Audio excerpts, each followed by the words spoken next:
تو ہم جب استقصاء کرتے ہیں تو معلوم ہوتا ہے کہ رسالت مآب صلی اللہ علیہ وسلم نے دین ابراہیمی کی روایت میں کوئی ترمیم تو نہیں کی، کوئی تغیر تو نہیں کیا، لیکن اضافے ضرور کیے ہیں۔ ان میں سے میں 2 نمایاں اضافوں کی مثال دوں گا۔ رسول اللہ صلی اللہ علیہ وسلم نے جس طرح کہ میں نے ابھی عرض کیا، جب یہ بات لوگوں پر لازم کر دی کہ وہ پورے مہینے کے روزے رکھیں گے، تو اب گویا پورے مہینے کے روزے رکھنا یہ ایک بڑی عبادت بن گئی۔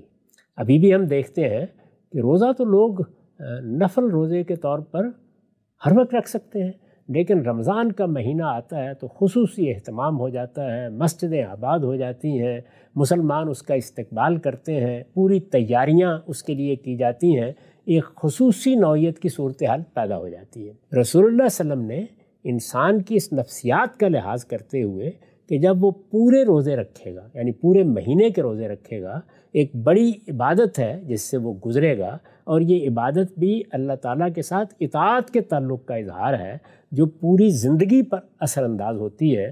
تو اس کے بعد یہ ہونا چاہیے کہ یہ عبادت ہو گئی، انسان اس امتحان میں پورا اترا، تو اب وہ شکر گزاری کے طور پر اللہ تعالیٰ کے سامنے سربسجود بھی ہو، اس کی تکبیرات بھی بلند کرے اور اس پر خوشی بھی منائے۔ ان تینوں چیزوں کو سامنے رکھ کر عید الفطر کا تہوار رسول اللہ صلی اللہ علیہ وسلم نے مقرر کر دیا۔ اچھا، گویا رمضان کے روزوں کا احیاء ہوا تو اس کے لازمی نتیجے کے طور پر یہ اضافہ بھی کر دیا گیا۔ ٹھیک، یہی صورتحال عید الاضحیٰ کے معاملے میں پیش آئی۔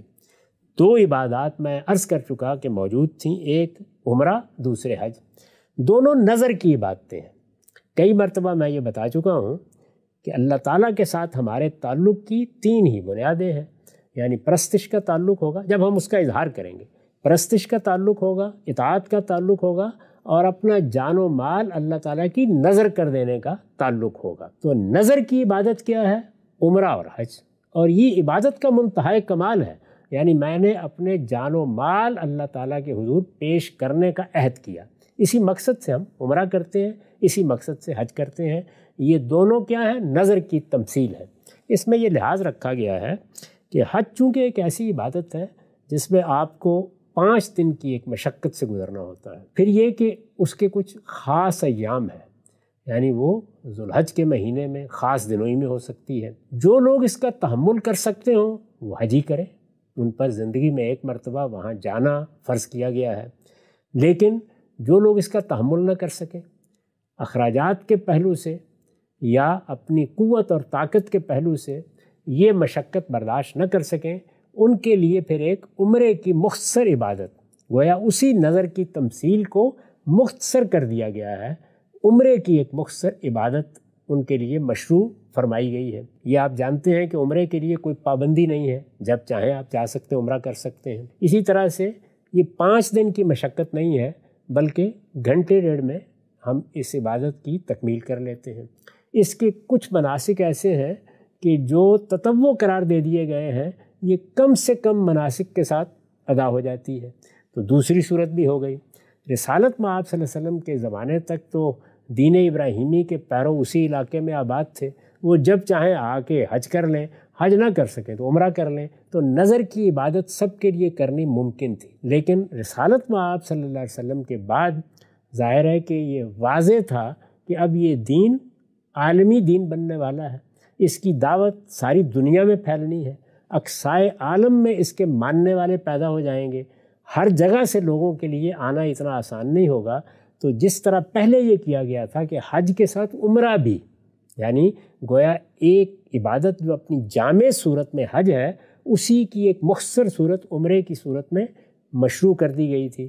اب اس کے ساتھ ایک تیسری چیز رسالت مآب صلی اللہ علیہ وسلم نے یہ مشروع فرمائی کہ وہ لوگ جو ان دونوں کے لیے نہیں آ سکتے، وہ اپنی اپنی جگہ پر 10 ذوالحج کو قربانی کر لیں۔ اس کو بھی ایک تہوار کی صورت دے دی گئی۔ اچھا، یعنی جس طرح عید الفطر کے موقع پر ہم تکبیرات بلند کرتے ہیں، گھروں سے نکلتے ہیں، پھر اس کے بعد 2 رکعت نماز پڑھتے ہیں، ہمارا امام وہاں خطبہ دیتا ہے، اور اس کے بعد ہم یہ تہوار مناتے ہیں۔ اس میں بھی یہی کیا گیا کہ جو کچھ وہاں ہو رہا ہوتا ہے، یعنی وہاں کیا ہے، وہاں پر بھی اسی طریقے سے امام خطبہ دیتا ہے، حج کے میدان میں، میدان عرفات میں خطبہ دیتا ہے، وہاں پر بھی اسی طریقے سے نماز پڑھی جاتی ہے. پھر اسی طریقے سے لوگ آ کر 2 دن کے لیے قیام کرتے ہیں، وہ گویا عید کے دن ان کے ہوتے ہیں. تو اسی ساری صورتحال کو سامنے رکھ کر عید الاضحیٰ کا تہوار مقرر کر دیا گیا. اس میں بھی ہم اسی طرح سے تکبیرات بلند کرتے ہوئے گھر سے نکلتے ہیں.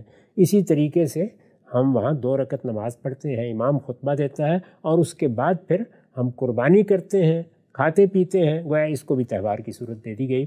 تو 2 تہوار رسالت میں آپ صلی اللہ علیہ وسلم نے مقرر کیے، اور دونوں تہوار اس صورتحال کے لیے مقرر کیے گئے جو اب پیدا ہو گئی. یعنی رمضان کے پورے مہینے کے روزوں کا احیاء ہو گیا تو عید الفطر کی ضرورت پڑی. اور اسی طریقے سے جب دعوت کے دنیا میں پھیلنے کا امکان پیدا ہو گیا تو یہ ضرورت ہوئی کہ عمرے اور حج کے ساتھ نظر کی عبادت کی ایک اور صورت بھی پوری دنیا کے لیے مشروع کر دی جائے. وہ قربانی کی صورت میں مشروع کر دی گئی. یہ چیز پہلے سے موجود تھی.